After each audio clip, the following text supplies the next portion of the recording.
بخاری و مسلم میں بنی اسرائیل کے ایک قاتل کا واقعہ نقل کیا گیا ہے۔ حضور اکرم صلی اللہ علیہ وآلہ وسلم نے اللہ کی ہاں توبہ کی قبولیت سے متعلق صحابہ کرام کے سامنے بنی اسرائیل کے قاتل کا نہایت خوبصورت اور ایمان افروز واقعہ بیان فرمایا کہ بنی اسرائیل میں ایک شخص چوری ڈکیتی اور قتل میں بہت مشہور تھا اور نہایت معمولی بات پر کسی کو بھی قتل کر دیتا تھا۔ ہوتے ہوتے اس کے ہاتھ سے 99 افراد کا قتل ہو چکا۔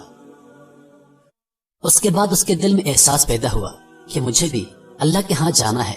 چنانچہ اس کی فکر بڑھتی جا رہی تھی اور لوگوں سے معلومات کرتے ہوئے سرگرداں پھرنے لگا کہ کیا میری توبہ قبول ہو سکتی ہے یا نہیں۔ کسی عالم شخص سے ملاقات کی فکر ہوئی کہ معلوم کیا جائے کہ کیا ایسی شخص کی توبہ قبول ہو سکتی ہے یا نہیں۔ لوگوں نے قابض شخص کے پاس جانے کا مشورہ دیا۔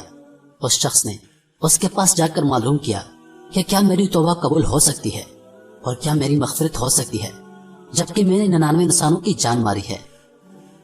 تو اس قابض شخص کو مسئلہ اچھی طرح سے معلوم نہیں تھا، تو اس نے اپنی عقل سے قیاس آرائی کی کہ جو آدمی 99 انسانوں کی جان مار سکتا ہے اس کی توبہ کیسے قبول ہو سکتی ہے۔ چنانچہ اس نے کہہ دیا کہ تیری توبہ قبول نہیں ہوگی۔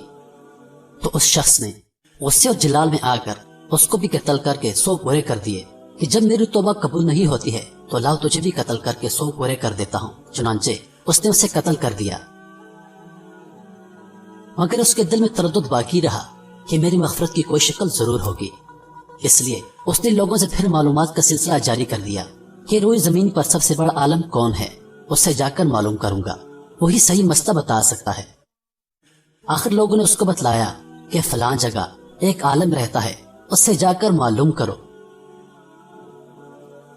چنانچہ اس نے اس عالم صاحب کے پاس جا کر اپنی زندگی کی کارگزاری سنائی اور 100 آدمیوں کو کس طرح سے قتل کیا ہے سارا کارنامہ سنا کر معلوم کیا کہ اب بتلائیے کہ میری توبہ قبول ہو سکتی ہے یا نہیں۔ کیا اللہ کے ہاں مجھ جیسے گناہگار کے لیے بھی مغفرت کا کوئی خانہ ہے؟ چونکہ اس عالم صاحب کو علم تھا تو اس نے بتلایا کہ تیرے گناہ معاف کرنے میں اللہ کے ہاں ایک رکاوٹ ہے۔ اللہ کی رحمت کا سمندر تو جیسے گناہگاروں کے گناہوں سے بہت بڑا اور بہت وسیع ہے۔ چنانچہ اس عالم صاحب نے مشورہ دیا کہ تم فلاں جگہ سفر کر کے جاؤ، وہاں کچھ اللہ کے بندے رہتے ہیں، ان کا مشغلہ صرف اللہ کی عبادت ہے، ان کے ساتھ مل کر اللہ کی عبادت کرو اور نادم ہو کر اپنے گناہوں کی معافی مانگو، انشاءاللہ تمہاری مغفرت ہو جائے گی۔ چنانچہ وہ گناہگار آدمی نیک لوگوں کی بستی کی طرف چل پڑا۔ جب اس شخص نے آدھا راستہ طے کر لیا تو ملک الموت آ گئے اور اس کی موت ہو گئی۔ اب اس کی روح کو لے جانے کا مسئلہ کھڑا ہو گیا۔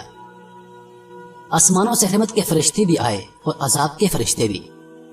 رحمت کے فرشتے کہنے لگے کہ اس کی روح لے جانے کا حق صرف ہم کو ہے، اس لیے کہ یہ سچے دل سے تائب ہو کر عبادت کے لیے جا رہا ہے، اور عذاب کے فرشتے کہنے لگے کہ اس کی روح لے جانے کا حق صرف ہم کو ہے، کیونکہ اس شخص نے اپنی زندگی میں کبھی کوئی نیک کام نہیں کیا ہے، پوری زندگی گناہوں میں گزاری ہے۔